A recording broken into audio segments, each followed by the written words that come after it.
یہ دونوں جو ہے وہ آپ کو حقیقت جو ہے سمجھنے میں کوئی دشواری نہیں ہوگی. لکھتے ہیں ہدایت جس نے ڈھونڈی دوسری جگہ ہوا گمراہ. کیا لکھتے ہیں؟ ہدایت جس نے ڈھونڈی دوسری جگہ ہوا گمراہ، یعنی جس نے دوسری جگہ جا کے ہدایت ڈھونڈی وہ گمراہ ہوا.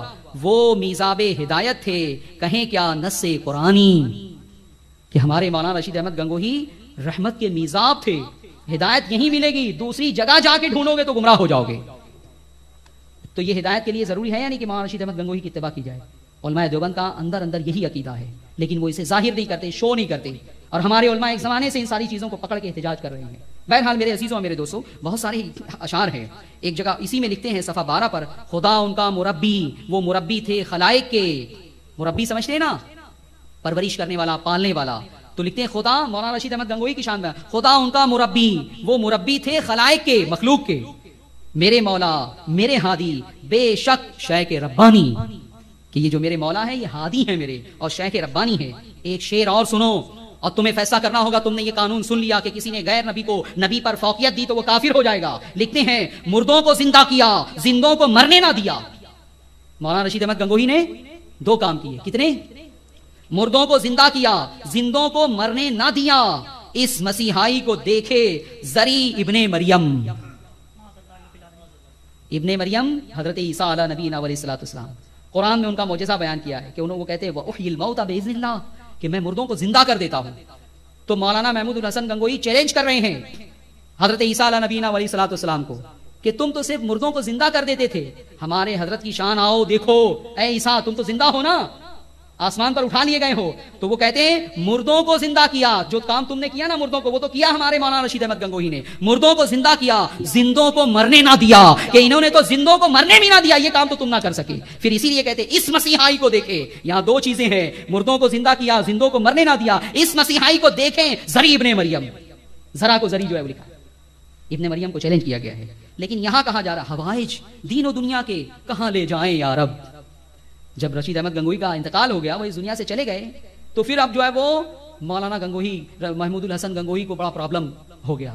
اب وہ اللہ کی بارگاہ میں کہنے لگے ہوائج، ضروریات دین و دنیا کی کہاں لے جائیں یا رب.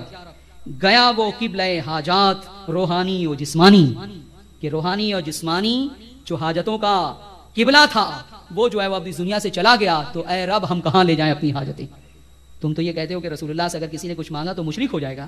یہاں اللہ کی بارگاہ میں کہہ رہے ہو کہ اب کہاں لے جائیں. ارے اسی کے یہاں لے جاؤ، وہی جو ہے رب سب کچھ عطا کرنے والا ہے. تم اس کے یہاں جا کے رونا رو رہے ہو کہ ہمارے مولانا اب چلے گئے، اب دین و دنیا کی حاجتیں ہم کہاں لے جائیں. معاذ اللہ. دوستو، اتنی محنت سے آپ کے لیے اسلامک انفارمیشن پیش کر رہا ہوں. آپ سے ریکویسٹ ہے، اپیل ہے کہ ہمارے چینل کو سبسکرائب ضرور کریں اور اپنے دوستوں میں شیئر بھی کریں. ویورز، آپ دینی مسائل کے متعلق سوالات کر سکتے ہیں، آپ کو قرآن اور حدیث سے صحیح جواب دیا جائے گا. ویورز، سنی اسلامک فیکٹ چینل کو لائک، شیئر اور سبسکرائب کیجیے اور بیل بٹن کو ضرور دبائیں تاکہ آپ کو ہمارے سبھی ویڈیوز ملتے رہے.